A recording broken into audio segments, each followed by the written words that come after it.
तो कहानी के शुरू होते ही हम एक कपल को देखते हैं, एरिन और फ्रैंकलिन।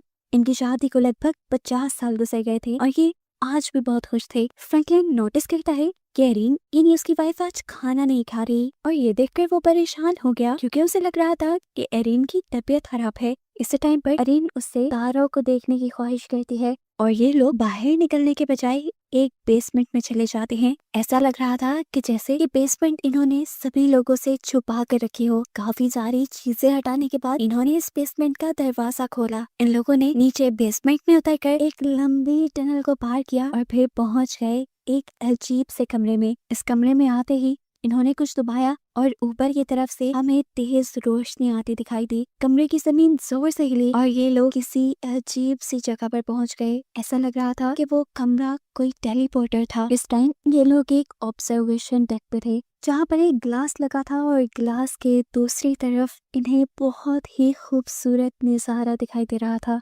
चमकते हुए सितारे और सभी दूसरे प्लैनेट्स। ऐसा लग रहा था कि जैसे ये खला में हो या किसी दूसरे प्लैनेट पर आ गए हों। कुछ ही देर बाद फ्रैंकलिन एरिन से कहता है अब हमें वापस चलना चाहिए, लेकिन एरिन यहाँ पे कुछ वक्त और गुजारना चाहती थी। जिस पर फ्रैंकलिन उससे कहता है पूरा 1 साल हो गया है हमें इस जगह को डिस्कवर किए और जब से तुमने यहाँ पर आना शुरू किया है कुछ ज्यादा ही दिल लगने लग गया है तुम्हारा। आजकल तो बहुत ज्यादा आने लगी हो इधर तुम, और जब भी हम यहाँ आते हैं ऐसा कुछ नया नहीं होता। पता नहीं क्यों फिर भी तुम रोज आने की यहाँ जिद क्यों करती हो। फ्रैंकलिन का ख्याल था कि अब इन्हें इस जगह के बारे में दूसरों को बता देना चाहिए, लेकिन एरिन को लगता था कि इन्हें इस मिस्टीरियस जगह के बारे में खुद ही पता चलाना चाहिए। आखिर वो टेलीपोर्टर था क्या और ये कौन सी जगह थी जहाँ ये लोग टेलीपोर्ट होकर आ जाया करते थे। अब उसी टेलीपोर्टर से ये लोग दोबारा अपने बेसमेंट में आ जाते हैं और अपने बैकयार्ड से निकलकर रात के इस वक्त जब ये लोग अपने घर जा रहे थे तो ये इनके नेबर ने भी नोटिस कर लिया। सुबह होने पर फ्रैंकलिन और एरिन अपने रूटीन चेकअप के लिए चले जाते हैं,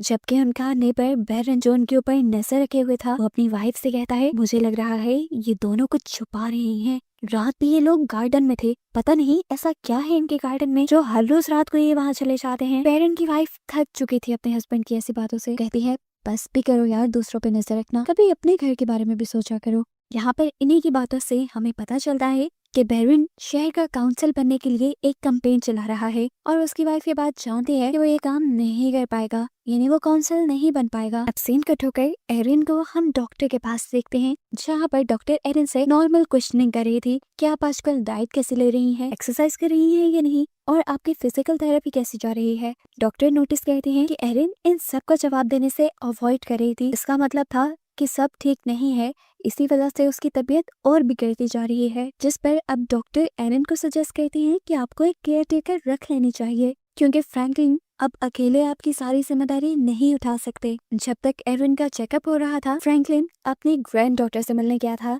जिसका नाम है डेनिस। डेनिस उन दोनों को लेकर बहुत ज्यादा परेशान थी क्योंकि उनके नेबर यानी बैरन ने सोशल मीडिया के जरिए उसे बताया था कि हर रोज रात को ये दोनों कहीं चले जाते हैं। इस टाइम डेनिस उससे कहती है अगर हो सके तो आप लोग को घर शिफ्ट कर लें, लेकिन इस चीज के लिए भी फ्रैंकलिन नहीं मानता। यहाँ पर एरिन एक केयर होम आती है अपनी पुरानी फ्रेंड से मिलने के लिए जिसे एमनीजिया था, यानी भूलने की बीमारी थी। एरिन ने अपनी इस दोस्त को टेलीपोर्टर के बारे में बताया था लेकिन वो तो भूल चुकी थी इस सारी किस्से के बारे में। इसी केयर होम में एरिन को चंद्रा नाम की एक केयर टेकर भी मिलती है। खैर फ्रैंकलिन और एरिन रात में काफी देर से घर पहुंचते हैं और इनकी गैर मौजूदगी में बैरन जो कि इनका नेबर है वो उनके बैकयार्ड में घुस चुका था, ये पता चलाने के लिए कि हर रोज वो ओल्ड कपल वहाँ क्यों जाया करता था। यहाँ पर घर आने के बाद एरिन भी फ्रैंकलिन से कहती है कि अगर मैं मर गई तो तुम फौरन इस घर को सेल कर देना। आज शायद खुद भी एरिन की दिमागी हालत सही नहीं थी, वो आधी रात में उठती है और फ्रैंकलिन के लिए एक लेटर लिखती है जिसके बाद वो अपनी खुफिया बेसमेंट में चली गई। आज उसने फैसला कर ही लिया था कि वो बाहर की दुनिया देखेगी जिसे वो हमेशा ग्लास के पीछे से ही देखा करती थी। इससे पहले कि वो वहाँ का खुफिया दरवाजा खोलती उसे अपने पीछे टनल के अंदर एक लड़का सिसकता दिखाई देता है। उसकी हालत काफी अजीब हो रही थी। डर गई एरिन इससे पूछती भी है कौन हो तुम, लेकिन ये लड़का कोई जवाब नहीं देता। सुबह का वक्त भी हो चुका था। फ्रैंकलिन एरिन को सारी जगह देख रहा था। जब वो उसे नहीं मिली तो उसने बाहर गार्डन में देखा, वहाँ पर एरिन उसे कांपती कांपती नजर आई। वो डरी हुई लग रही थी। फ्रैंकलिन उठाकर उसे अंदर लेकर आया। तब एरिन ने उसे बताया कि मैंने उस टनल के अंदर एक जिंदा इंसान को देखा है। फ्रैंकलिन को उसकी बात पे यकीन नहीं आ रहा था। वो खुद चेक करने के लिए टनल में गया जहाँ वाकई ही उसे वो लड़का मिल भी गया। फ्रैंकलिन ने जैसे ही उसे हाथ लगाया तो फ्रैंकलिन के हाथ खून से भर गए। फ्रैंकलिन इस लड़की को उठाकर अपने घर में ले आया और यहाँ आकर जब इन दोनों ने लड़के के जख्म की पट्टी करना चाहिए तो इन्हें उसके जिस्म पर कोई जख्म दिखा ही नहीं। फ्रैंकलिन को लगा ये बस एक आम इंसान है और शायद शराबी है, शराब पीकर छुपने के लिए यहाँ कहीं आ गया होगा। लेकिन एरिन उससे कहती है बिलीव करो ये मुझे ऑब्जर्वेशन डेस्क से ही मिला है। फ्रैंकलिन अब इस आदमी के बारे में पुलिस को इन्फॉर्म करने वाला था, लेकिन तब एरिन उसे रोकती है और कहती है सुनो, हो सकता है कि इस अजनबी का ताल्लुक उसी मिस्ट्री से हो, उसी टेलीपोर्टर से हो जो हमें टेलीपोर्ट करके एक दूसरी दुनिया में ले जाता है। हमें पुलिस को इसके बारे में नहीं बताना चाहिए। इसीलिए ये दोनों अब इस आदमी को उठाकर ऊपर एक कमरे में ले जाते हैं। इतनी देर में पुलिस भी आ जाती है क्योंकि फ्रैंकलिन तो पुलिस को पहले ही रिपोर्ट कर चुका था। अब पुलिस के आने पर फ्रैंकलिन बहाना लगाता है कि वो आदमी भाग गया, लेकिन ऑफिसर तो फिर भी घर की तलाशी लेना चाहता था। तब एरिन उसे अकेले में ले जाकर बताती है कि फ्रैंकलिन को दिमागी बीमारी है, उसे आजकल खुद ब खुद फजूल चीजें नजर आने लगी हैं, शायद इसलिए उसने आपको कंप्लेन कर दी होगी। वैसे हमारे घर पे कोई भी नहीं आया। और ये बात सुनने के बाद पुलिस ऑफिसर वहाँ से चला जाता है। इस सब के बाद सीन यहाँ से कट होता है और अब एक नए शहर के अंदर हम दो नए कैरेक्टर्स से मिलते हैं, एस्टेला और उसकी बेटी टॉनी। टॉनी अपने मॉम के साथ खाना खाने के बाद रूम में जाने के बजाय घर से बाहर चली जाती है क्योंकि बाहर उससे मिलने के लिए उसका क्लास फेलो आने वाला था। ये लोग भी इनके घर के पास बने ही एक बैकयार्ड में जाते हैं जो एक चर्च से कम नहीं लग रहा था। यहाँ पर टॉनी इस लड़के के करीब आने की कोशिश करती है, लेकिन ये लड़का टॉनी को दूर करके उससे कहता है मैं यहाँ तुमसे मिलने नहीं आया, असल में मुझे पता चला है कि तुम्हारे ग्रैंडपा किसी कल्ट का हिस्सा थे और मैं तो बस इसी चीज की इन्वेस्टिगेशन करने यहाँ आया था। ये सुनकर टॉनी का दिल टूट गया और इतने में ही टॉनी की मॉम भी यहाँ आ गई जो डांटते हुए इन सबको यहाँ से भगा देती है और फिर चुपके से एक अजीब से कमरे में जाती है, बिल्कुल ऐसे ही टेलीपोर्टर में जैसा हमने फ्रैंकलिन के घर पे भी देखा है। यहाँ गई वो एक टाइल नुमा चीज निकालती है और देखती है कि उसमें घूमता हुआ और वही पे सलामत है कि नहीं, और ये देखने के बाद वो वहाँ से चली गई। अगले सुबह उठने पर एस्टेला को टोनी घर पर नहीं मिली। वो घबरा कर उसे ढूंढने के लिए निकली तो उसे पता चला कि टोनी तो घर से भागने की कोशिश कर रही थी। वो उसे बहुत मुश्किलों से मनाकर एक कैफे पे ले गई जहाँ पर टोनी ने एस्टेला को बताया कि वो थक चुकी है इस बोर जिंदगी से, ना वो यहाँ पर दोस्त बना सकती है, ना ही उसकी मॉम ने उसे कहीं जाने की परमिशन दी हुई है। वो अपनी जिंदगी को एंजॉय करना चाहती है। इसके जवाब में एस्टेला कहती है मैं जानती हूँ ये सब करना काफी मुश्किल है, लोगों से दूर रहना, अपने अपने में रहना, ऐसे काम करना भी बहुत मुश्किल हो जाता है, लेकिन ये सब हमारी मजबूरी है क्योंकि हमारी पूरी फैमिली एक मिशन पे है। हमें इस चैपल की हिफाजत करनी है। पहले तुम्हारे ग्रैंडपा ये काम करते थे, अब मैं करती हूँ और वक्त आने पे ये तुम्हें भी करना पड़ेगा। अभी वो यही बात कर रही थी कि उसके मोबाइल पर एक अलर्ट आया कि उसके चैपल में कोई घुस आया है। तेजी में ये लोग घर पहुंचे तो चैपल का दरवाजा भी खुला हुआ था, लेकिन वहाँ कोई नहीं था। एस्टेला अब हाथ में एक गन पकड़े घर की तरफ पड़ी क्योंकि जो कोई भी था वो अब तक घर में घुस चुका होगा। वहाँ जाने पर उसे पता चलता है ये तो कॉर्नेलियस था, उनका ही जानने वाला जो चैपल के बारे में भी सारी हकीकत जानता था। वो यहाँ आकर एस्टेला से पहला सवाल यही कहता है कि क्या तुम टोनी को ट्रेन कर भी रही हो कि नहीं। यहाँ पर हम देखते हैं कि एरिन और फ्रैंकलिन को उस अनजान आदमी के पास से जो बैग मिला था ये लोग उसकी तलाशी ले रहे थे, जिसमें कुछ गोल्ड कॉइन्स, एक टैबलेट की तरह की कोई चीज और एक बुक थी। बुक के अंदर एक फोटो भी थी जिसके नीचे गैब्रियल लिखा हुआ था। यही काम करते हुए उन्हें उस अनजान आदमी के कमरे से आवाजें आने लगती हैं। वो देखते हैं कि ये लड़का यहाँ से भागने की कोशिश कर रहा था, लेकिन जब एरिन ने उसे टच किया और उसे महसूस हुआ कि उस लड़के को बुखार है तो वो उसे दोबारा बेड पर लिटा देती है। एरिन अब उसके लिए फ्रैंकलिन से कहकर दवाई भी मंगवाती है, लेकिन फार्मास्यूटिकल कंपनीज उन्हें कोई मेडिसिन नहीं देती क्योंकि उनके पास प्रिस्क्रिप्शन नहीं थी। इसीलिए एरिन ने अब उसके लिए एक खास किस्म का कहवा बनाया था। फार्मा के बाहर फ्रैंकलिन को बायरन भी मिलता है जो अपनी कैंपेन के लिए फ्रैंकलिन से कमेंट्स मांग रहा था, लेकिन फ्रैंकलिन बहुत ही बेहिसी से उसे कह देता है मुझे तुम पसंद नहीं हो और ना ही मैं तुम्हारे बारे में कोई कमेंट करने वाला हूँ। बायरन भी बेशरम था, इतनी बेइज्जती करवाने के बाद वो अपने लिए खुद ही अच्छे कमेंट्स लिख लेता है फ्रैंकलिन की तरफ से। इसके बाद जब बायरन घर पहुंचा तो उसकी वाइफ ने बताया कि सुबह में फ्रैंकलिन के घर पुलिस आई थी। ये सुनकर वो भी हैरान हो गया। अब फाइनली हमें दिखाया जाता है कि एरिन के पास उस अजनबी लड़के को होश आ गया था। एरिन जब उससे सवाल करती है तो वो लड़का बताता है मेरा नाम जूड है, मैं कहाँ से आया हूँ, यहाँ तक कैसे पहुँचा मुझे कुछ याद नहीं, याद है तो कुछ माउंटेन्स और बारिश, उन पहाड़ियों से शायद मैं गिर गया था और जब मुझे होश आया तो मैं यहाँ आप लोगों के पास था। ये सब सुनने के बाद एरिन उसे खाना देती है और फ्रैंकलिन के कहने पर उसका कमरा लॉक कर देती है। रात में वो लड़का जूड उठा और उसने बड़े ही तरीके से अपने कमरे का लॉक खोल लिया। चुपके से वो किचन में जाकर एक नाइफ लेता है और उसे छुपाकर वॉशरूम में ले आता है। यहाँ पर उसने छुरी की मदद से अपनी टांग पर छोटा सा कट लगाया और टांग के अंदर से एक चमकता हुआ कैप्सूल बाहर निकाला, जिसे वो यहीं सिंक में फेंक चला जाता है। इधर हम एस्टेला और टोनी को देखते हैं, जिसे कॉर्नेलियस ने एक नया मिशन सौंपा था एक आदमी को ढूंढने का। वो इस मिशन पे एस्टेला को टोनी को भी साथ ले जाने को कहता है और ये भी बोलता है कि उसे प्रो डिस्को भी चलाना सिखाओ, क्योंकि आगे चल के ये सारा काम टोनी को ही देखना था। लेकिन एस्टेला भी इस चीज के लिए तैयार नहीं थी। कॉर्नेलियस के वहाँ से जाने के बाद टोनी एस्टेला से पूछते हैं, प्रो डिस्को क्या है मॉम? एस्टेला बस छोटा सा जवाब देती है कि वो एक रास्ता है। साथ ही उसने टोनी से ये भी कहा, चलो बैग पैक करो, हम एक ट्रिप पर जा रहे हैं। पैकिंग करने के बाद ये लोग एयरपोर्ट जाने के बजाय एक सीक्रेट कॉरिडोर में चले गए, जहाँ दीवार के टाइल के अंदर एक हिडन पैनल भी था। यहाँ पर एस्टेला एक स्पेसिफिक एरिया चूज करती है और ये लोग चंद ही सेकंड में उस जगह टेलीपोर्ट भी हो जाते हैं। इन सारी चीजों से टोनी बहुत ज्यादा हैरान थी। लेकिन खैर दूसरी तरफ हमें फ्रैंकलिन की कहानी दिखाई जा रही है, जो एंटीक शॉप पर गया है जूड के बैग से निकले हुए गोल्ड कॉइन्स को बेचने के लिए। यहाँ का ऑनर बताता है कि ये स्पेनिश डबलून्स है जो 17वीं सदी के अंदर पाए जाते थे। इन्हें आज कोई खरीदना चाहेगा भी या नहीं, वो ये नहीं बता सकता। घर आने पर एरिन और फ्रैंकलिन देखते हैं कि उनके घर की लाइट्स बुरी तरह फ्लिकर कर रही थी।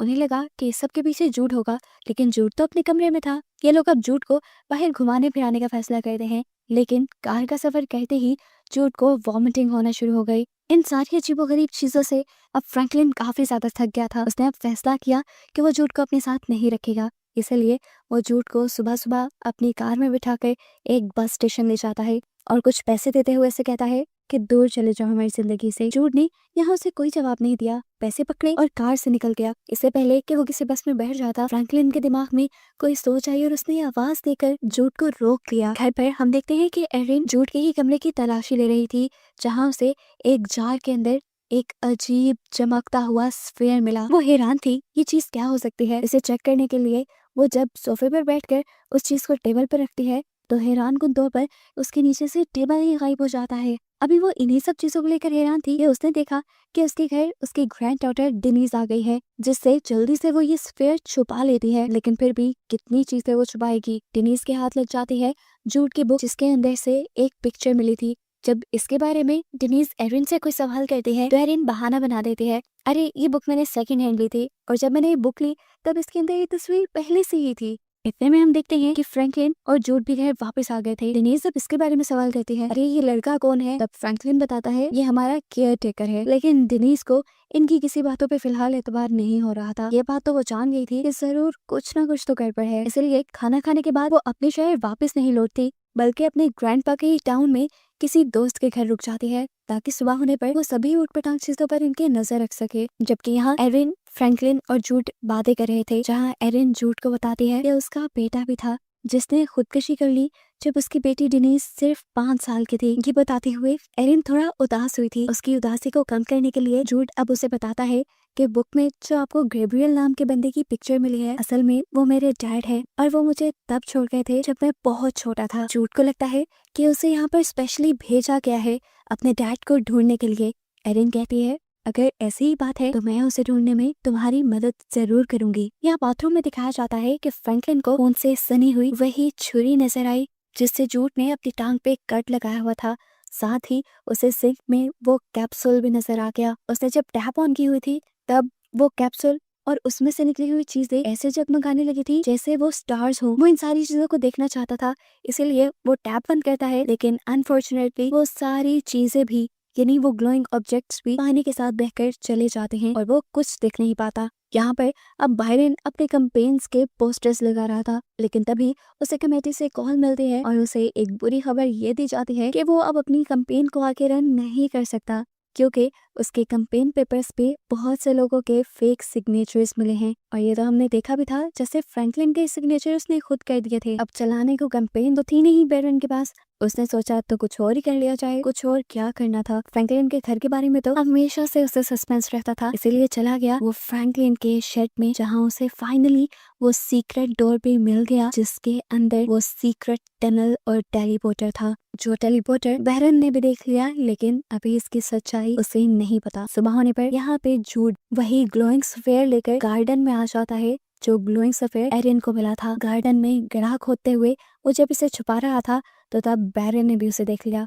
अब जो पहले ही शक में रहता था वो जूड से हजारों सवाल करने लग गया। जूड भी उसकी ज्यादा चीजों का जवाब नहीं देता और उसे कहता है कि मैं फ्रैंकलिन का केयर टेकर हूँ। यहाँ देखने को मिलता है कि फ्रैंकलिन जूड का कॉफी मग लेकर पुलिस स्टेशन आया है, क्योंकि उसने जो कुछ बाथरूम में देखा था उसके बाद उसे जूड पे शक होने लगा था। वो एक नॉर्मल इंसान उसे नहीं लगता था। वो ये सारी बातें पुलिस ऑफिसर को बताता है और उनसे रिक्वेस्ट करता है कि आप इसके फिंगरप्रिंट्स का पता चलाएं। देखें, इस सब के पीछे जरूर कोई सीक्रेट छुपा है। लेकिन पुलिस ऑफिसर भी उसकी बात सुनकर हंसने लग जाते हैं और कहते हैं, एरिन तुम्हारे बारे में सही कह रही थी, तुम्हें सच में ऊटपटांग के ख्याल आने लगे हैं, तुम्हें अपनी सेहत का ख्याल रखना चाहिए। जबकि यहाँ दूसरी तरफ एरिन और जूड गए थे एक लाइब्रेरी गैब्रियल का पता चलाने के लिए। वो गैब्रियल की फोटो लाइब्रेरियन को देते हैं और उससे कहते हैं कि क्या आप ऑनलाइन इस आदमी को ढूंढकर पता चलाने में हमारी मदद करेंगी। लाइब्रेरियन भी इनकी मदद करती है और उसे एक पुराने न्यूज़पेपर के जरिए पता चलता है कि जूड के फादर को काफी सालों पहले किसी जुर्म में अरेस्ट कर लिया गया था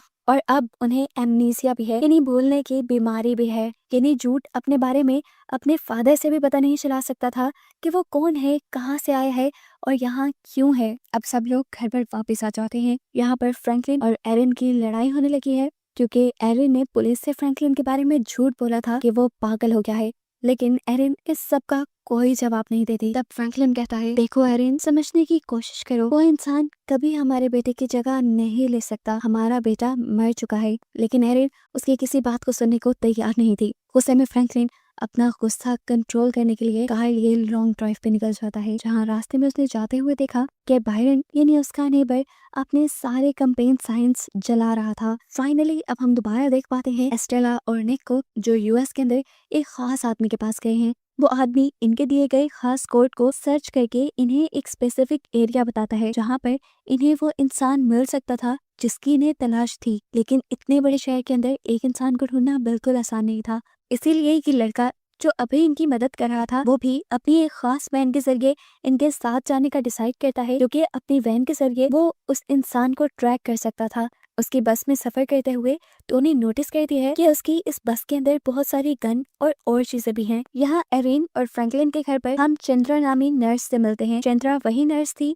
जो एरिन के फ्रेंड के केयर होम में हमें मिली थी। उसे केयर होम से निकाल दिया गया था क्योंकि उसने वहाँ पर रहने वाले लोगों की चीजें चुराई थी और अब वो जॉब ढूंढने के लिए एरिन के घर आई है। लेकिन यहाँ आने के बाद ये देखकर वो उदास हो गई कि जूड पहले से ही उनके केयर टेकर के तौर पर काम कर रहा है। ये बात जानने के बावजूद भी वो एरिन को अपना बिजनेस कार्ड दे जाती है और जाने से पहले वॉशरूम यूज करने के बहाने वो इधर उधर ढूंढती है कि शायद उसे चुराने के लिए कुछ कीमती मिल जाए। इनके जाने के बाद हम देखते हैं कि फ्रैंकलिन के लिए इनके घर एक कॉल आई थी। फ्रैंकलिन घर पे नहीं था तो कॉल उठा लेता है जूड। दूसरी तरफ इंटीक शॉप वाला बात कर रहा था, जिसे फ्रैंकलिन जूड के गोल्ड कॉइन देकर आया था। अब क्योंकि शॉपकीपर को उसका एक बायर मिल गया था, इसीलिए वो फ्रैंकलिन से पूछता है, क्या तुम उसे बेचना चाहते हो। जाहिर सी बात थी वो कॉइन जूड के थे। जूड उसे बेचना नहीं चाहता था और ये भी फील नहीं करवाना चाहता था कि वो चोरी होकर उस दुकान में पहुंचे हैं। वो प्रिटेंड करता है जैसे वो फ्रैंकलिन का बेटा हो और कॉइन्स को बेचने से इनकार कर देता है। फोन बंद करने से पहले जूड ने उसे बोला, क्या मुझे बायर का नंबर मिल सकता है। उसे लग रहा था कि वो कॉइन्स खरीदने वाले जरूर उसके डैड हो सकते हैं, लेकिन जब वो बायर के नंबर पे कॉल करता है तो उसे बताया जाता है कि उसने रॉन्ग नंबर पे कॉल किया है, क्योंकि वहाँ कोई गैब्रियल रहता ही नहीं। इनकी बातों के दौरान हम नोटिस करते हैं कि ये लोग लैटिन में बात कर रहे हैं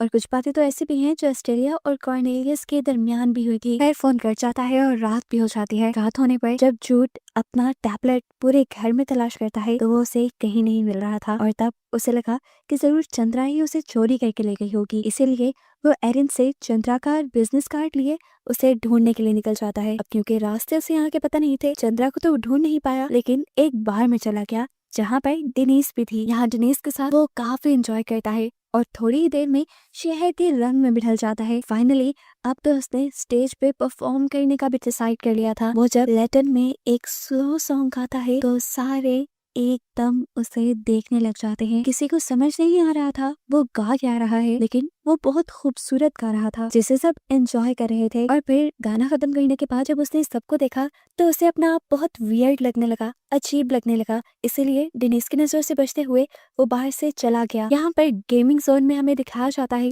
कि फ्रैंकलिन और बायरन दोनों स्नूकर खेल रहे थे। तब बायरन फ्रैंकलिन से कहता है, अच्छा नहीं किया तुमने मेरे साथ अथॉरिटीज को मेरी कंप्लेन करके। फ्रैंकलिन कहता है, मैंने कौन सी कंप्लेन की तुम्हारी? बायरन भी हैरान था, क्या तुमने वो कंप्लेन नहीं की मेरी, तुम्हारे झूठे सिग्नेचर करने वाली? जिस पर फ्रैंकलिन उसकी गलतफहमी दूर कर देता है, अरे नहीं, मैंने ऐसी कोई कंप्लेन नहीं की। यही बातों ही बातों में इन दोनों के दरमियान काफी अच्छी बॉन्डिंग हो जाती है। पहले जो ये दुश्मनों की तरह रहते थे, अब इनके दिल से वो धूल हट रही थी। यहीं पर ये काफी ज्यादा ड्रिंक भी करते हैं और ड्रिंक करने के बाद बायरन फ्रैंकलिन को बता देता है कि मैंने तुम्हारे शेड के अंदर वो सीक्रेट डोर और सीक्रेट टनल देख ली थी। फ्रैंकलिन कोई अजीब रिस्पॉन्स नहीं देता, ऐसा भी नहीं फील करवाता कि जैसे वो उसे छुपाना चाह रहा था। वो बल्कि उससे कहता है, अगर तुम उसे और भी देखना चाहो तो मैं तुम्हें दिखाने के लिए राजी हूँ। एरिन के घर पर ना तो अभी तक जूड वापस आया था और ना ही फ्रैंकलिन। रात काफी हो गई थी, उसे भी खौफ आने लगा, इसलिए अपनी कार निकालते हुए वो उन दोनों को ढूंढने के लिए शहर में निकल गई। अब जैसे ही वो घर से निकली, फ्रैंकलिन तो वापस आ गया बायरन के साथ और उसको घर पे ना देखते हुए वो बायरन को ले गया शेड के अंदर जहाँ पे वो टेलीपोर्टर था। टेलीपोर्टर में जाने के बाद वहाँ पहले तो कुछ भी नहीं हुआ, जिससे बायरन को लगने लगा किसी पागल या संगी इंसान ने अपनी एंजॉयमेंट के लिए सब बनाया होगा। दूसरी तरफ जूड जो कि इस टाइम खाली रोड पे चल रहा था, एकदम से उसके पीछे पुलिस की कार आ गई। पुलिस उसे अरेस्ट नहीं करने आई थी, लेकिन पता नहीं क्यों उसे ऐसे लगा कि पुलिस उसके पीछे है, इसीलिए उसने भागना शुरू कर दिया और पुलिस को भी गलत फहमी हुई कि जूड कुछ गलत करके भाग रहा है, इसीलिए पुलिस उसे अरेस्ट कर लेती है। जिस टाइम पुलिस उसे अरेस्ट कर रही थी, एरिन भी अपनी कार लेकर वहाँ आ गई। अब पुलिस क्योंकि उसे पुलिस स्टेशन ले गई थी, इसीलिए एरिन भी जूड के पीछे पीछे पुलिस स्टेशन आ गई। पुलिस बताती है कि जूड हमसे डरकर भाग रहा था, इसीलिए हमने उसे अरेस्ट किया। वो क्यों भाग रहा था, इसी चीज की एक्सप्लेनेशन एरिन भी जूड से मांगती है। तो तब एरिन बताता है कि मेरी पूरी जिंदगी एक बंद कंपाउंड के अंदर गुजरी है, जहाँ पर मुझे एक मिस्टीरियस दरवाजे की रखवाली करनी थी, जो कहाँ खुलता था, कहाँ जाता था, मुझे कुछ पता नहीं था। वो किस लिए थे, उन्हें किसने बनाया था, ये तक कोई नहीं जानता था। वो बहुत पुराने थे। जूड बताता है कि आप लोगों को भी उस टेलीपोर्टर से जो प्लैनेट नजर आता है वो सिर्फ एक वेस्टलैंड है, जहाँ जाते ही लोग मर जाते हैं। जूड कहता है, मैं वहाँ रहकर थक गया था, मुझे घुटन होने लगी थी वहां रहते रहते, इसलिए मैं वहां से भागना चाहता था। और जब मैंने वहां से भागने की कोशिश की तो मुझे तब एक गार्ड ने रोकना चाहा, जिसके पेट पे मैं बार बार स्टैब करके वहां से भाग आया। इसीलिए तो जिस दिन जूड एरिन और फ्रैंकलिन को मिला था, उसके जिस्म पे खून लगा था। जूड बताता है कि अगर मेरी ऑर्गेनाइजेशन के किसी भी इंसान ने मुझे ढूंढ लिया तो वो मुझे फौरन ही मार देंगे, लेकिन जूड को मरना नहीं था, उसका एक मिशन था। उसे लगता था उसके डैड भी इसी दरवाजे से भाग कर आए हैं, इसीलिए वो भी अब अपने डैड यानी गैब्रियल को ढूंढना चाहता था। और पुलिस से डरकर वो सिर्फ इसलिए भागा था क्योंकि उसे लग रहा था पुलिस उसकी ऑर्गेनाइजेशन के साथ मिली हुई होगी। इतनी डीप बातें तो पुलिस को भी नहीं पता थी, इसीलिए एरिन पुलिस वालों को अपनी मीठी मीठी बातों में भिला फुसला कर जूड को छुड़वा लेती है। यहाँ दिखाया जाता है कि टोनी और एस्टेला अपने साथी के साथ एक वीरान जगह पे रुके हैं, जहाँ पे एक बहुत बड़ा सा ट्रांसमिशन टावर भी है। इसी ट्रांसमिशन टावर को हैक करने के लिए उनका साथी उसके ऊपर चढ़ रहा था। काफी क्रेजी था ये सब, लेकिन फिर भी एस्टेला टोनी से कहते हैं, तुम ऐसी किसी भी चीज की पिक्चर सोशल मीडिया पर अपलोड नहीं करोगी। अभी एस्टेला के साथी ने अपना काम यहाँ पे पूरा किया नहीं था कि यूटिलिटी वर्कर यहाँ आ गया, जिसने उन दोनों को देख लिया। ऐसे में उनका कोई भी जो सीक्रेट था वो रिवील हो सकता था, इसीलिए एस्टेला बड़ी ही आसानी से उसको बेहोश करके बांध के अपनी कार में डाल देती है। इसके बाद निक यानी एस्टेला के साथी का काम पूरा होने के बाद ये लोग अपना सफर दोबारा शुरू कर देते हैं। थोड़ी ही दूर जाने पर एस्टेला ने निक को यानी अपने साथी को रास्ता बदलने को कहा। उसे समझ नहीं आई, लेकिन एस्टेला ने जंगल के पास गाड़ी रुकवा दी और गाड़ी से उतरकर दरख्तों के अंदर की तरफ चलने लगी। यहाँ चलते हुए उसे बहुत कुछ याद आ रहा था। फ्लैशबैक में दिखाया जाता है कि एस्टेला यहाँ पर अपने फादर के साथ आ चुकी है, पहले किसी मिशन के लिए, जहाँ मिशन में उसे तो सिर्फ रेडार को कंट्रोल करने का काम दिया गया था, लेकिन वो डरते हुए गाड़ी से बाहर भी निकल आई थी और उसने इन्हीं जंगलों में अपने डैड का पीछा किया था, जो एक लड़की के साथ जबरदस्ती कर रहे थे, उसे अपने साथ ले जाने की कोशिश कर रहे थे। लेकिन जब वो लड़की उनकी बात नहीं मानती तो एस्टेला के डैड उसे शूट कर देते हैं, जिसके बाद एस्टेला उनकी मदद करती है उस लड़की को वापस उसकी गाड़ी में डालने पे, और ये दोनों मिलकर उस कार को पानी में गिरा देते हैं। ये वो दिन था जब एस्टेला को पता चला था कि ये उसकी ड्यूटी है, किसी सीक्रेट चीज की हिफाजत करना और उसके लिए कुछ भी कर जाना एस्टेला की ड्यूटी थी। और अब आने वाले दिनों में यही ड्यूटी तो टोनी को भी संभालनी थी, इसीलिए हम देखते हैं कि निक टोनी को गन चलाने सिखा रहा है। यही बातों ही बातों में निक टोनी को ये भी बताता है कि वो उसके डैड के बारे में जानता है, जिसके बारे में एस्टेला ने टोनी को कभी नहीं बताया था। सीन कट होकर हम दोबारा एरिन और फ्रैंकलिन को देखते हैं जो डॉक्टर के पास गए हैं। इस मर्तबा डॉक्टर एरिन की प्रोग्रेस से काफी खुश है क्योंकि उसकी तबीयत में काफी सुधार आया है और ये सब हो रहा था जूड की ही वजह से, जिसने एरिन को उसके मरे हुए बेटे के सदमे से बाहर निकालने में मदद दी थी। जिस टाइम पर फ्रैंकलिन और एरिन हॉस्पिटल थे, उनके पीछे से डेनिस उनके घर पे आ जाती है और मिलती है जूड से। वो जूड से बुक में मिली हुई पिक्चर के बारे में सवाल करती है क्योंकि वो जानती थी वो पिक्चर जूड की ही है, जिस पर जूड जवाब देता है, तो मेरी फैमिली के बारे में जानना चाहती हो ना? मेरी फैमिली एक कल्ट है। ऑब्वियस सी बात है, डेनिस तो क्या, जूड ये बात किसी को भी बता देता तो कोई भी उस पर यकीन ना करता। घर आने पर फ्रैंकलिन बेरिन को एक कैमरा देकर आता है। इस कैमरा के अंदर उस टाइम की फोटोज थी जब ये लोग टेलीपोर्टर के जरिए किसी दूसरी जगह गए थे। मुझसे कहता है, नहीं था ना तुम्हें मेरी बात पे यकीन, इन पिक्चर्स को डेवलप करो और सारी सच्चाई देख लो। इसके बाद एरिन और जूड जाते हैं चंद्रा के घर क्योंकि जूड को लग रहा था कि चंद्रा ने ही जरूर उसका टैबलेट चुराया है। एरिन यहाँ पर उसे बातों में लगाती है और जूड को मौका मिल जाता है उसके घर की तलाशी लेने का, जहाँ उसे अपने टैबलेट के साथ साथ एक नेकलेस भी मिलता है जिसके अंदर वैसी ही डिवाइस लगी हुई थी जो डिवाइस जूड ने अपनी टांग से निकाली थी। और उसने जिस बातें होकर चंद्रा से पूछा, बताओ किसका है ये? यहाँ पर इन लोगों को ये भी पता चल गया था कि चंद्रा ने अपने पेशेंट से बहुत सारी चीजें चुराई थी। एरिन चंद्रा से कहती है, देखो मैं इस बात को सीक्रेट रखूंगी, किसी को नहीं बताऊंगी कि तुमने चोरियां की है। अगर तुम ये बता दो कि तुम्हें ये नेकलेस कहाँ से मिला है और ये नेकलेस किसका है। लेकिन चंद्रा यहाँ पर उसे कोई जवाब नहीं देती, इसीलिए जूड और एरिन वहाँ से चले जाते हैं और जूड गाड़ी में बैठकर एरिन को बताता है ये कैप्सूल एक तरह का ट्रैकर है जो हमारे अंदर लगाया जाता है, इसीलिए मैंने इस ट्रैकर को निकाल दिया था, जबकि वो टैबलेट वो एक की है उस खास दरवाजे की जिसकी ये लोग हिफाजत करते हैं और जिसके बारे में अभी तक ज्यादा कुछ बताया भी नहीं गया। यहाँ हम देखते हैं कि बायरन फ्रैंकलिन के दिए गए कैमरे की फोटोज डेवलप कर लेता है और सारी सच्चाई जान जाता है कि वो लोग सच में उस टेलीपोर्टर के जरिए किसी ऑब्जर्वेशन डेक में किसी दूसरे प्लैनेट पर चले जाते हैं। उसे इस बात पे बिल्कुल यकीन नहीं आ रहा था। वो फौरन इंटरनेट पर बैठकर इन चीजों के बारे में सर्च करना शुरू करता है, जहाँ उसे बहुत सी थ्योरीज मिलते जाती हैं टेलीपोर्टेशन के बारे में, लेकिन किसी पे भी यकीन करना मुश्किल था। और अपनी रिसर्च करते हुए उसे फाइनली एक इम्पॉसिबल डोर नामी थ्योरी के बारे में पता चलता है, जिस थ्योरी के मुताबिक इम्पॉसिबल डोर को अर्जेंटीन नामी एक बंदे ने 17वीं सदी में बनाया था। यहाँ जब फ्रैंकलिन अपने घर आया तो उसने शेड का डोर खुला पाया। अंदर जाकर उसने देखा कि बायरन उस मिस्टीरियस दरवाजे के ऊपर काम कर रहा था जिसके जरिए ये लोग हमेशा टेलीपोर्ट होकर कहीं और पहुंच जाया करते थे, लेकिन अभी तक वो इस दरवाजे को खोलने में कामयाब नहीं हो पाया। तब फ्रैंकलिन यहाँ पर आकर उसकी मदद करता है और दीवार में से एक खून से सनी हुई टाइल को बाहर निकालता है। हमें रिवील हुआ कि इसके अंदर एक कंट्रोल पैनल लगा हुआ था, बिल्कुल वैसा ही जैसा स्टेला के घर भी था, लेकिन इसके अंदर वो स्फेयर नहीं था जो स्फेयर एस्टेला के कंट्रोल पैनल में लगा हुआ था। और फ्रैंकलिन को लग रहा था जरूर उस स्फेयर के गायब होने के पीछे जूड ही है, जूड ने ही उसे चुराया होगा। अगले दिन गार्डन में काम करते हुए बायरन भी उस चमकते हुए स्फेयर को जमीन के नीचे से ढूंढ ही लेता है जिसे जूड ने वहां रखा था। यहाँ से सीन कट होकर हम दोबारा एस्टेला, उसके साथी निक और उसकी बेटी टोनी को देखते हैं। रात गुजारने के लिए ये लोग एक होटल में रुके थे। जब भी एस्टेला को निक के कमरे के बाहर से अजीबोगरीब आवाजें आने लगती हैं। दरवाजा खोलकर वो जैसे ही अंदर गई तो उसने देखा कि निक उनके उस ग्लोइंग स्फेयर के साथ खेल रहा था और उससे अजीबोगरीब मैजिक ट्रिक्स दिखाकर एक लड़की को इम्प्रेस करने की कोशिश कर रहा था। वहां जाते ही वो लड़की को पैसे देकर यहाँ से भगा देती है और वो स्फेयर अपने पास रखकर निक से बोलती है, पता है ना तुम्हारी जैसी शरारतों की वजह से तुम्हारा भाई मारा गया था। इन सबके जवाब में निक उससे बदतमीजी करता है, यहाँ तक कि सुबह भी जब वो एस्टेला को धमकी देता है कि वो निक को उसके डैड के बारे में बता देगा तो एस्टेला उसका मुंह टेबल पर मारकर उसकी वैन लेकर वहाँ से भाग जाती है। अब रास्ते में एस्टेला टोनी को बताती है असल में ये लोग जिस आदमी को ढूंढ रहे हैं वो इन्हीं की ऑर्गेनाइजेशन का एक हिस्सा है, लेकिन अब उन्हें ढूंढने के लिए आगे जाना कहाँ था ये तो निक ही बात जानता था। तो टोनी अब एस्टेला को आइडिया देती है, निक का काम हम खुद भी कर सकते हैं। निक की मशीन को यूज करते हुए सीन कट होकर हम जूड को देखते हैं जो डेविस के साथ एक आदमी के पास आया था, क्योंकि ये चंद्रा का बताया हुआ ओल्ड मैन था जिससे उसने वो ट्रैकर वाला कैप्सूल लॉकेट चुराया था।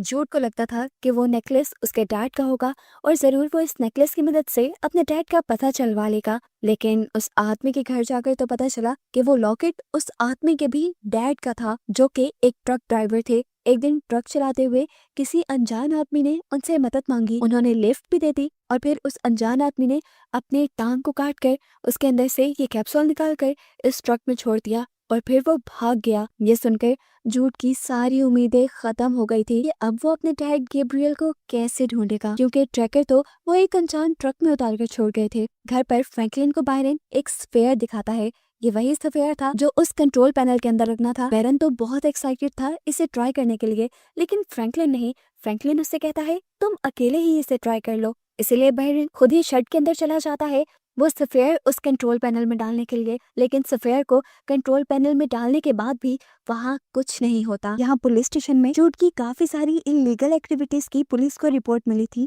हालांकि हम जब से जूड को देख रहे हैं तब से तो उसने ऐसा कोई गलत काम नहीं किया। अब पुलिस ऑफिसर एरिन के घर जाते हैं जूड को अरेस्ट करने के लिए। एरिन भी ये सब देखकर हैरान थी। जूड को बचाने के लिए वो ऑफिसर से झूठ बोल देती है कि कल रात उसने शराब पी थी, इस वजह से मैंने उसे जॉब से निकाल दिया। पुलिस ऑफिसर के जाते ही यहाँ पर जूड और डेनीज आ जाते हैं। यहाँ पर जूड एरिन को बताता है कि मुझे सालों पहले की अपने डैड की एक लोकेशन पता चली है, हो भी सकता है कि मेरे डैड मुझे मिल जाए। यहाँ पर एरिन अब उसे ये भी बताती है कि तुम्हें ढूंढते हुए पुलिस ऑफिसर्स भी आए थे क्योंकि तुम्हारे खिलाफ बहुत सी क्रिमिनल एक्टिविटीज रिपोर्ट की गई हैं, जिन्हें देखकर जूड हैरान हो जाता है और एरिन को बताता है कि ये जरूर मेरी ऑर्गेनाइजेशन का काम है क्योंकि वो मुझे पकड़ना चाहते हैं, वो चाहे पुलिस के जरिए हो या किसी भी और जरिए। ये सब बताने के बाद जूड अब डेनीज और एरिन के साथ अपने डैड की तलाश में चला जाता है, जबकि घर पर फ्रैंकलिन को एक कॉल आते हैं उन्हीं सिक्कों को खरीदने के बारे में जो जूड के चुरा कर वो एक इंटीक शॉप पर ले गया था।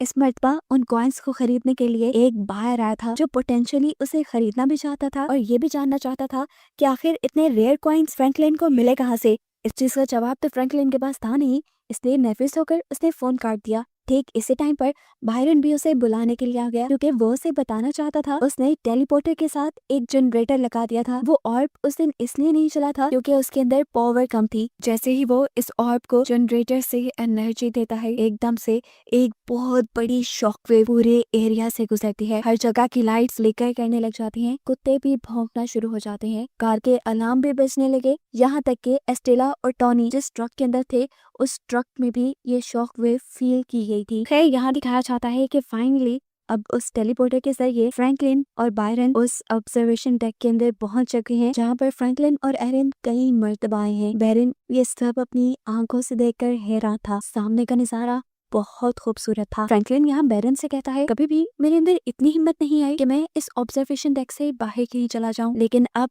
मैंने सोच लिया है कि मैं बाहर जरूर जाऊंगा। मैं पिछले कई सालों से एक स्पेस सूट बनाने की कोशिश कर रहा था लेकिन मैं उसे आज तक बना नहीं पाया। बायरन से कहता है कोई बात नहीं, अब हम उसे मिलकर कंप्लीट करेंगे। अब इसी स्पेस सूट को कंप्लीट करने के लिए वो एक शॉप पे जाकर कुछ डाइविंग सूट की चीजें लेता है और फिर घर आकर टूल्स लेने लग जाता है, जहाँ पर उसकी वाइफ से उसका झगड़ा भी हो गया क्योंकि काफी दिन से बैरन ना तो घर पे नजर आता था और ना ही वो घर की किसी चीज पे इंटरेस्ट ले रहा था। इनकी इन्हीं बातों के दौरान बायरन को पता चल जाता है कि काउंसिल में उसके खिलाफ रिपोर्ट करने वाली और कोई नहीं बल्कि उसकी वाइफ ही थी। यहाँ हम एस्टेला को देखते हैं जो शहर के अंदर जूड के मिसिंग पोस्टर्स लगा रही थी। ऐसा करते हुए उसे पुलिस ऑफिसर देख लेते हैं और ऐसे में एस्टेला बुरी तरह घबरा जाती है। टोनी सिचुएशन संभालने के लिए एस्टेला से लैटिन में बातें करने लगी और ऑफिसर कुछ भी ना समझ आने पर कंफ्यूज होकर वहां से चला गया और फाइनली इन दोनों की जान इस पुलिस वाले से तो बची। खैर इसके बाद ये लोग एक होटल रूम में आ जाते हैं जहां टोनी सोशल मीडिया चेक करते हुए जूड की एक वीडियो देख। ये उस टाइम की वीडियो थी जब जूड ने बाहर में गाना गाया था। ये देखते ही एस्टेला को होप मिली कि उसे जूड बस मिल ही गया है। वो अब अकेले इस सारे मामले को इन्वेस्टिगेट करने का फैसला करती है। बार में जाने पर एस्टेला को जूड के बारे में तो पता नहीं चलता, लेकिन जूड के छोड़े हुए एक कार्ड के बारे में जरूर पता चल जाता है जो चंद्रा का था। असल में जब वो चंद्रा को ढूंढने के लिए निकला था तो तब उसका कार्ड वो इसी बार में छोड़ गया था। अब एस्टेला मिलना चाहती है चंद्रा से, यानी उसी नर्स से। जहाँ वो जब नर्स से जूड के बारे में पूछती है तो चंद्रा उसे ये कहकर कोई जवाब नहीं देती कि जब तक तुम मुझे पैसे नहीं दोगी तब तक मैं तुम्हें किसी के बारे में कुछ भी नहीं बताऊंगी। असल में इस वक्त चंद्रा के पास बिल्कुल भी पैसे नहीं थे और उसने सोचा क्यों ना एस्टेला को ही बेवकूफ बना लिया जाए। एस्टेला के पास उस टाइम पैसे नहीं थे, इसीलिए वो होटल वापस आई पैसे लेने के लिए, जहाँ उसे मिल गया कॉर्नेलियस जो उससे अपडेट लेने के लिए आया था कि आखिर वो अपने मिशन पे पहुंची कहाँ तक। एस्टेला भी कॉर्नेलियस को सारी बात बता देती है कि उसे एक वीडियो के जरिए एक बार का पता चला था जहाँ पर जूड था, वहां से उसे एक कार्ड मिला है और उस लड़की के घर जाने पर वो लड़की बिना पैसे दिए कुछ बताने को मान ही नहीं रही। अब कॉर्नेलियस उनके साथ जाता है और चंद्रा को कुछ गोल्ड कॉइन्स देता है, लेकिन चंद्रा ये कहते हुए उन्हें दूसरी तरफ फेंक देती है कि मुझे क्या पता ये असल भी है कि नहीं, मुझे सिर्फ कैश अमाउंट ही चाहिए। ये सुनकर कॉर्नेलियस को भी गुस्सा आ गया और वो उसके पास जाकर उससे टॉर्चर करने लगा। उसने चंद्रा को तब तक टॉर्चर किया जब तक चंद्रा ने उसे जूड की लोकेशन नहीं बताती और उसके बाद उसने चंद्रा को मार कर उसे की कार में डालकर उसकी कार को जला दिया। ये देखकर पीछे खड़ी एस्टेला और टोनी दोनों घबरा चुकी थी। खैर दूसरी तरफ अब हम जूड, एरिन और डेनिस को देखते हैं जो उस जगह पर पहुंचे थे जिस जगह के बारे में उस आदमी ने बताया था कि ट्रक ड्राइवर ने शायद यहाँ गैब्रियल को यानी जूड के डैड को ड्रॉप किया होगा। यहीं आसपास इन्हें एक घर मिल जाता है जहाँ पर ये लोग गैब्रियल के बारे में इन्वेस्टिगेट करना शुरू करते हैं और मालूम होता है कि हैना नामी लड़की गैब्रियल के साथ रिलेशन में थी, लेकिन आज से 15 साल पहले बिना कुछ बताए गैब्रियल उसे छोड़कर चला गया। ना उम्मीद होकर इन्हें वापिस से जाना था, लेकिन हैना उन्हें रात के लिए रोक लेती है क्योंकि ये लोग बहुत लंबी ड्राइव करके आए थे। यहाँ हैना के घर पर एरिन फ्रैंकलिन को कॉल करती है, लेकिन फ्रैंकलिन कॉल रिसीव नहीं कर रहा था क्योंकि उसे लग रहा था कि उसके और एरिन के रिलेशन के अंदर कुछ ना कुछ गड़बड़ हो चुकी है। यहाँ इन सभी लोगों को हैना के घर के इर्द गिर्द अजीबोगरीब आवाजें भी सुनाई दे रही थी, लेकिन हैना ने इन सबको ये कहते हुए तसल्ली दी थी कि जंगल में हवाओं की आवाजें ऐसी ही होती हैं। हालांकि साफ नजर आ रहा था कि हैना कुछ छुपा रही है क्योंकि इन लोगों के सो जाने के बाद हैना एक सीक्रेट कमरे में जाती है जहाँ पर एक आदमी इन सबको अपने खुफिया कैमरा से देख रहा था। अब यही लड़का हैना को बताता है कि एरिन ने अभी जिस नंबर पे कॉल की है वो नंबर उसी आदमी का है जिसने गोल्ड कॉइन्स बेचने थे। और यहाँ हमें इस बात का पता चला कि फ्रैंकलिन के पास बार बार जिस बाहर की कॉल आ रही थी उन कॉइन्स को खरीदने के लिए वो कोई और नहीं बल्कि हैना और उसका साथी थे। यहाँ हम देखते हैं कि जूड गैब्रियल के रूम में ही सोया था जहाँ पर आज से 15 साल पहले गैब्रियल रहता होगा और वहाँ पर गैब्रियल के पास वही बुक थी जो आज के टाइम पर जूड के पास भी थी। इस बुक के अंदर बहुत सारे नोट्स बनाए गए थे, बहुत सारी लाइंस को अंडरलाइन किया गया था। सीन कट होकर अब हम फ्रैंकलिन और बायरन को देखते हैं जहाँ फाइनली बायरन अपना स्पेस सूट कंप्लीट कर चुका है और ये लोग अब उसी टेलीपोर्टर के जरिए ऑब्जर्वेशन डेक के अंदर भी आ गए हैं जहाँ से दूसरी तरफ जाना इनका बस ख्वाब ही था जिसे अब ये लोग पूरा करने वाले थे। ऑब्जर्वेशन डेक से हर रात ये सितारे देखा करते थे, लेकिन अब दिन का वक्त था। बायरन फ्रैंकलिन को भी अपने साथ बाहर जाने को कहता है, लेकिन फ्रैंकलिन ये कहते हुए मना कर देता है कि काफी सालों से एरिन यहाँ जाने की जिद कर रही थी और ऐसा नहीं हो सकता कि मैं उसके बगैर यहाँ चला जाऊँ। अब इस ऑब्जर्वेशन डेक के बाहर जाने के बाद बायरन बहुत ज्यादा खुश था, बहुत ज्यादा एक्साइटेड था। फ्रैंकलिन रेडियो के जरिए उससे कम्युनिकेट कर रहा था और उससे कह भी रहा था तुम ज्यादा दूर मत जाना, ये ना हो कि तुम्हें कुछ हो जाए। लेकिन बायरन नहीं सुनता। वो ये कहता है कि मुझे सामने फर्नीचर नजर आ रहा है। ये कहते हुए वो आगे एक पहाड़ी के पीछे गया और फिर लौट के भी नहीं आया, यहाँ तक कि उनके सिग्नल्स भी टूट गए और फ्रैंकलिन बुरी तरह घबरा गया। अब क्या करता वो घबराया हुआ टेलीपोर्टर में बैठकर घर वापस आ गया जहाँ उसने देखा कि एरिन और उसकी फैमिली भी वापस आ गई थी। उसके चेहरे पे साफ नजर आ रहा था कि उसके साथ कुछ बुरा हुआ है, लेकिन जब ये लोग फ्रैंकलिन से पूछते हैं कि क्या हुआ तो फ्रैंकलिन ये कहकर टाल देता है कि मेरी कुछ तबीयत ठीक नहीं। यहाँ हमें देखने को मिलता है कि जूड गैब्रियल की बुक के नोट्स के जरिए अपने टैबलेट और अपने बुक के ऊपर लिखे हुए मैसेज को ट्रांसलेट करने की कोशिश कर रहा है, जबकि यहाँ अब एरिन डेनिस को लेकर टेलीपोर्टर रूम के अंदर आई है क्योंकि उसे लगने लगा है कि ये सही वक्त है किसी को इस टेलीपोर्टर के बारे में बताने का। इस टेलीपोर्टर के पास लाकर वो डेनिस को बताती है कि तुम्हारे डैड के मरने के बाद ही ये टेलीपोर्टर हमें मिला था और तब से मुझे लगने लगा कि मेरा बेटा इसके साथ कहीं ना कहीं जुड़ा हुआ है, इसलिए मैंने इसके बारे में किसी को नहीं बताया। एरिन उसे ये भी बताती है कि तुम्हारे डैड के मरने के बाद मैं डिप्रेशन में चली गई थी और इस टेलीपोर्टर की मदद से दूसरे प्लेनेट पर जा जाकर ही मैंने अपने गम को कम किया। मैं डिप्रेशन से बाहर निकली। काफी देर तो डेनिस बैठकर यहाँ उसकी बातें सुनती रही, लेकिन फिर उसे गुस्सा आ गया इस बात पर कि उसके ग्रैंड पेरेंट्स ने कितनी सारी सच्चाइयां उससे छुपाई थी। शेड के बाहर यहाँ जूड अब उसी ऑर्ब को ढूंढ रहा था जिस ऑर्ब को पहले ही बायरन ढूंढकर उस कंट्रोल पैनल में लगा चुका है। फिर यहाँ दिखाया जाता है कि फ्रैंकलिन दोबारा उसी ऑब्जर्वेशन डेक के अंदर गया। रेडियो के जरिए उसने बायरन को आवाज लगाने की, उसे ढूंढने की कोशिश की, लेकिन बायरन का अभी भी कोई अता पता नहीं चला। घबराकर वो वापस अपनी दुनिया में आ गया और जब वो घर जा रहा था तो तब उसे बायरन की वाइफ मिल गई जो उसे पूछने लगी क्या आपने बायरन को कहीं देखा है। यहाँ घर पर दिखाया जाता है कि जब एरिन और फ्रैंकलिन एक साथ बैठे हुए थे तो तब जूड उनके पास आया और उसने दोनों से उस चमकने वाले सफेयर के बारे में पूछा जिसके बारे में ये दोनों ही उसे कुछ भी नहीं बताते। तब जूड उन्हें बताता है कि जिसे वो खिलौना समझ रहे हैं वो कोई खिलौना नहीं बल्कि एक बहुत ही ताकतवर ऑर्ब है और वो खतरनाक भी साबित हो सकता है। उसके ये कहने पर इन लोगों को भी पता चल गया कि जूड को काफी सारी हकीकत पता है उन सारी चीजों के बारे में। ये लोग भी जूड से सवाल करने लगते हैं कि उस ऑब्जर्वेशन डेक के पीछे आखिर है क्या। तो जूड उन्हें बताता है कि ऑब्जर्वेशन डेक के पीछे सिर्फ वेस्टलैंड है जहाँ सारी खराब चीजें जाती है या जहाँ जाने के बाद चीजें मर जाती है। सीन कट होकर फाइनली हम एस्टेला और टोनी को देखते हैं जो कर्नेलियस के साथ जूड को ढूंढ रहे थे। यहाँ पर कर्नेलियस 2 मिनट के लिए ट्रक रोकता है और ट्रक से बाहर जाता है। जब एस्टेला टोनी को बताती है कि हमें हर हाल में जूड को ढूंढकर मारना होगा, अगर हमने ऐसा ना किया तो हमारी ऑर्गेनाइजेशन तुम्हें मेरे पास से ले जाएगी। इनकी इन्हीं बातों के दौरान दूसरी तरफ कर्नेलियस जब जंगलों में था तब उसे वहाँ पर मरे हुए बर्ड्स नजर आए। इन्हीं बर्ड्स के मरे होने के बाद वो जल्दी से जाकर एस्टेला को बताता है। अब ये लोग बातें ही कर रहे थे कि सामने कार में उन्हें जूड नजर आ गया और इनकी तलाश हो गई खत्म। जूड की कार तो आगे चली गई थी। एस्टेला जूड की कार का पीछा करने लगी जबकि टोनी और कर्नेलियस दूर से आयरन के घर की इन्वेस्टिगेशन करने लगे। यही बातों में कॉर्नेलियस ने टोनी को बता भी दिया कि तुम्हारे डैड निक के भाई थे और साथ में के भाई थे जिसे तुम्हारी मॉम ने मार डाला है, और ये सब खत्म होने के बाद मैं तुम्हें उनसे जरूर मिलवा दूंगा। ये कहने के बाद अब ये लोग अपने मिशन पर निकल जाते हैं। टोनी आगे बढ़कर फ्रैंकलिन से बात करने की कोशिश करती है इससे पहले कि फ्रैंकलिन उससे पूछता कि तुम हो कौन। कॉर्नेलियस ने पीछे आकर उसे गन पॉइंट पे ले लिया। टोनी का सामने आकर प्यार से बात करना उनकी बस एक चाल ही थी। यहाँ हमें दिखाया जाता है कि जूड और डेनिस जहाँ रुककर बातें कर रहे थे पीछे से एस्टेला इन दोनों के ऊपर फायर कर देती है और ये दोनों ही एक कार की ओट में छुप जाते हैं। जूड ने डेनिस से कहा तुम सबसे पहले जाओ अपने ग्रैंड पेरेंट्स के पास और मुझे पीछे मुड़कर ना देखना। ये कहने के बाद वो जंगलों के अंदर भाग गया और एस्टेला उसका पीछा करने लगी। डेनिस जब घर पहुंची तो उसने देखा कि फ्रैंकलिन और एरिन को पहले ही कर्नेलियस ने बंदी बनाया हुआ था और उसके जाने पर उसे भी बंदी बना लिया गया। इससे पहले कि अब कर्नेलियस इनमें से किसी को भी मार देता, एरिन डरकर बता देती है कि हमारे शेड के अंदर एक टेलीपोर्टर है। ये सुनकर वो थोड़ा हैरान हुआ और उसने अपनी गन टोनी को थमाकर खुद वो शेड के अंदर चला गया उस टेलीपोर्टर को चेक करने के लिए।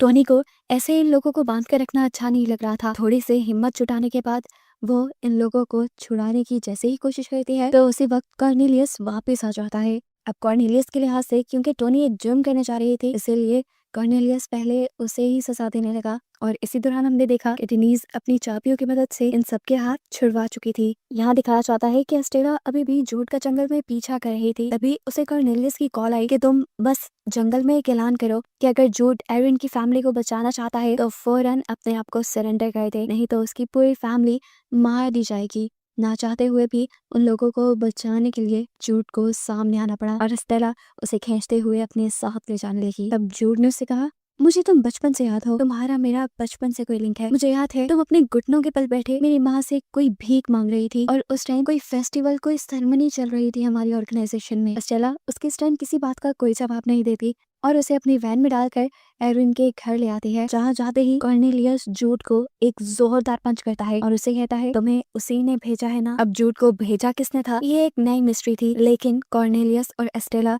अब उसे मारने वाले थे। वो उसे मारना क्यों चाहते हैं ये भी एक मिस्ट्री ही है। अब कॉर्नेलियस जूड को मारना चाहता था और उसके पीछे क्या रीजन थी ये भी मिस्ट्री है। इससे पहले कि वो जूड को मार देता फ्रैंकलिन यहाँ खड़ा होकर जूड को बचाने के लिए उसके सामने आ जाता है, लेकिन एक बूढ़ा इंसान उसकी ताकत के आगे क्या था। उसने तो फ्रैंकलिन को एकदम से झटका देकर दूर गिरा दिया। ये देखकर एरिन को गुस्सा आया और उसने वहां से कोई चीज उठाकर कॉर्नेलियस के सर पे दे मारी जिससे वो वहीं गिर गया। एस्टेला ने उसकी गन संभाल ली और वो बोली कि अब इसके बाद किसी बेकसूर की मौत नहीं होगी। ये कहने के बाद उसने अपनी टीजर गन से कॉर्नेलियस को बेहोश कर दिया और फिर बांधकर अपनी वैन में डाल दिया। ये काम करने के बाद उसने आयरन और फ्रैंकलिन को बताया था कि वो और टोनी अब लंबे सफर में निकलेंगे, इन्हें अपने टेलीपोर्टर से वापस अपने घर जाना था। यहाँ जूड उससे पूछता है कि तुम अकेली जाओगे, तुम्हें डर नहीं लगेगा, तुम्हारी जान को भी खतरा है। जिस पर एस्टेला कहती है अब मुझे कोई डर नहीं क्योंकि किसी भी बुरी घड़ी में ये कॉर्नेलियस ही मेरे काम आने वाला है। खैर ये लोग अब अपने सफर के लिए निकल जाते हैं। अब ये लोग ड्राइव ही कर रहे थे कि जोर से किसी ने पीछे से इनकी वैन को आकर हिट किया। इन्हें लगा कि नॉर्मली किसी से गलती हो गई थी, लेकिन ऐसा नहीं था,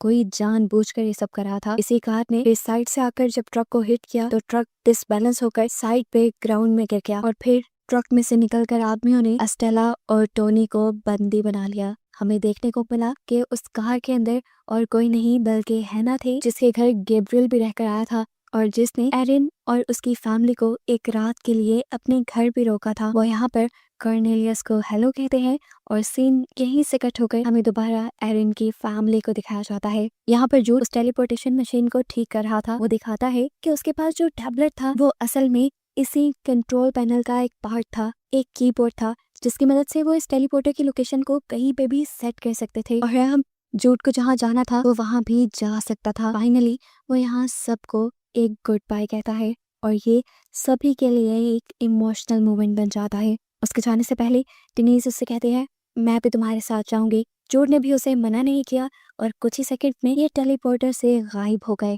जब इन्हें दिखाया गया तो ये लोग बैंकॉक की एक फैंसी सी बिल्डिंग में थे। अब सीन कट होकर फाइनली दोबारा हम एरन और फ्रैंकलिन को देखते हैं। फाइनली एरन से कन्फेस कर लेता है कि उसने स्पेस सूट बना लिया है, जिसके चलते ये लोग अब उस ऑब्जर्वेशन डेक के दूसरी तरफ जा सकते हैं। ये कहने के बाद वो एरन को ये सच्चाई भी बता देता है कि वो सूट फ्रैंकलिन और बायरन ने मिलकर बनाया था और बायरन उस जगह पर जाकर गायब हो चुका है। अगर तो वो मर गया है तो हमें उसे वहाँ से वापस लाना होगा, एटलीस्ट आखिरी मर्तबा उसकी वाइफ उसे देख तो ले। यहाँ एरन फ्रैंकलिन को सपोर्ट करती है और उसे स्पेस सूट पहनाकर ऑब्जर्वेशन डेक से बाहर भेज देती है, जहाँ थोड़ी ही दूर जाने पर फ्रैंकलिन का भी कांटेक्ट उससे खत्म हो जाता है और वो उस पहाड़ी से दूसरी तरफ गायब हो जाता है। असल में पहाड़ी की दूसरी तरफ फ्रैंकलिन देख रहा था कि एक मरा हुआ आदमी वहाँ पड़ा हुआ है। इस आदमी को जूड ने ही मारा था। जूड ने इन्हें बताया भी था। अभी वो यही सब सर्च कर रहा था कि एकदम से उसकी सूट में ऑक्सीजन खत्म होने लगी। उसके लिए सांस लेना मुश्किल हो गया और वो यहीं पर बेहोश हो गया। उसे लग रहा था कि अब वो जिंदा नहीं बचेगा, लेकिन उसी टाइम पर एरन यहाँ आई। एरन ने उसका मास्क उतारा और हमें दिखाया गया कि एरन भी बिना मास्क के यहाँ थी। ये जो जगह थी यहाँ पर इंसान सांस ले सकते थे। फ्रैंकलिन रिलैक्स हो जाता है और ये दोनों अब इस जगह को एंजॉय करने लगते हैं और इन्हीं को दिखाते हुए ये सीजन यहाँ खत्म हो जाता है बहुत सारी मिस्ट्रीज के साथ, जैसा कि जिस जगह पर एरन और फ्रैंकलिन खड़े थे वो जगह कौन सी थी और आखिर जूड की ऑर्गेनाइजेशन है क्या और वो लोग करते क्या हैं। आखिर कॉर्नेलियस जूड को पकड़कर मारना क्यों चाहता था और हैना ने कॉर्नेलियस को क्यों पकड़ा था, ये सब बातें पता चलेंगी इसके अगले सीजन में।